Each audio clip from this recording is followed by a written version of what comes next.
Hello everyone, it's Bev from Living Fabulously, and today I wanted to explore the toxins in water. And you might be thinking, well, what's she on about? We've got a water board that is supplying us with water to our homes. It's good enough to drink just as it is from the tap. And I'd like to just offer some information that may make you rethink about tap water. So yes, most of us live in a first world country where the water is purified and filtered, and so we have the right to believe that it is fit for consumption for us.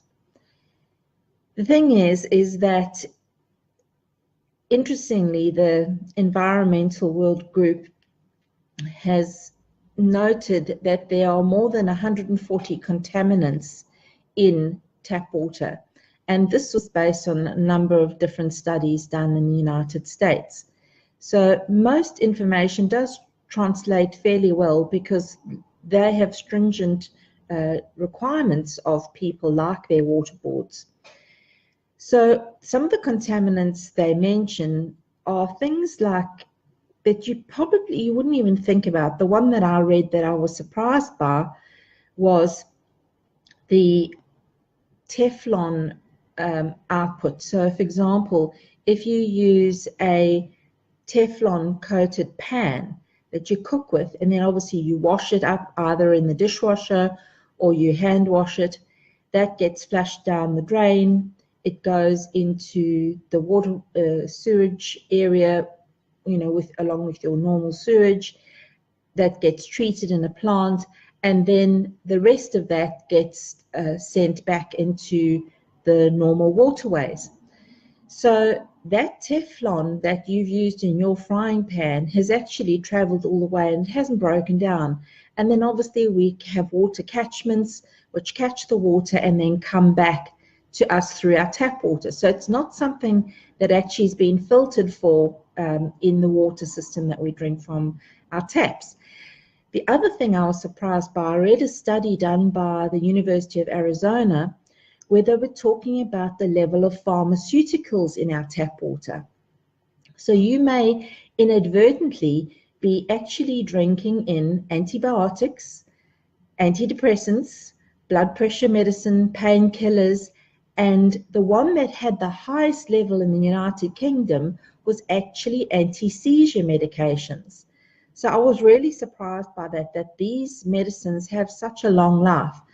So, for example, if you take a medicine, you would take that medicine orally usually, and then your body uses it for what purpose it needs it for, and then the rest is excreted through your urine and through a bowel movement.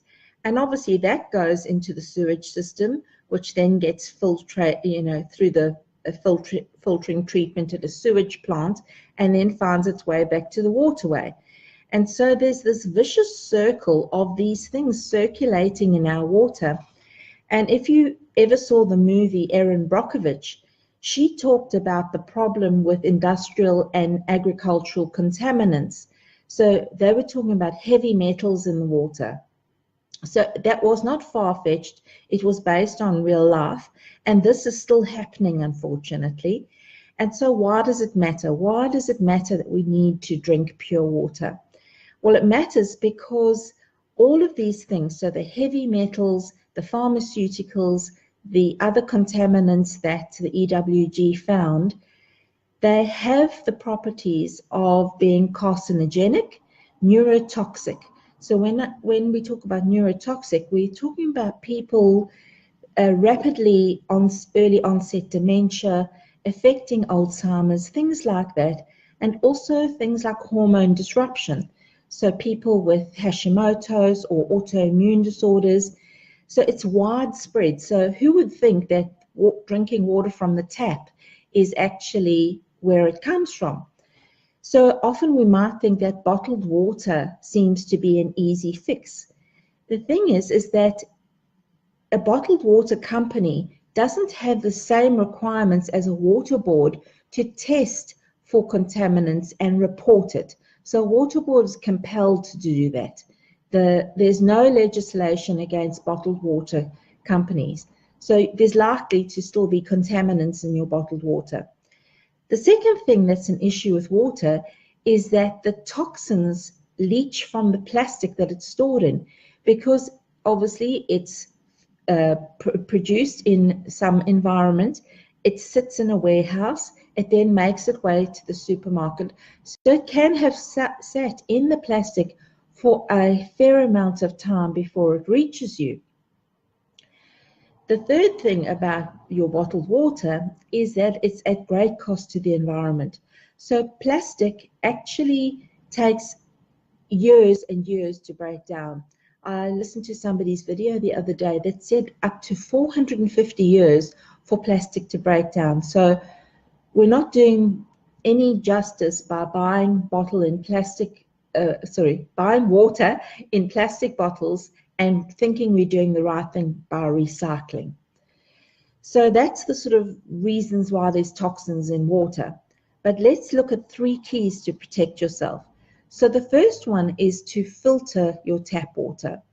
Now, people may think, well, that's a bit of effort and why would you go to the bother? Well, just listen back to some of the things that are in the water and then perhaps you would, be bothered to do this. And the easiest way to start is something like a desktop filter or a tabletop filter with a carbon cartridge in it.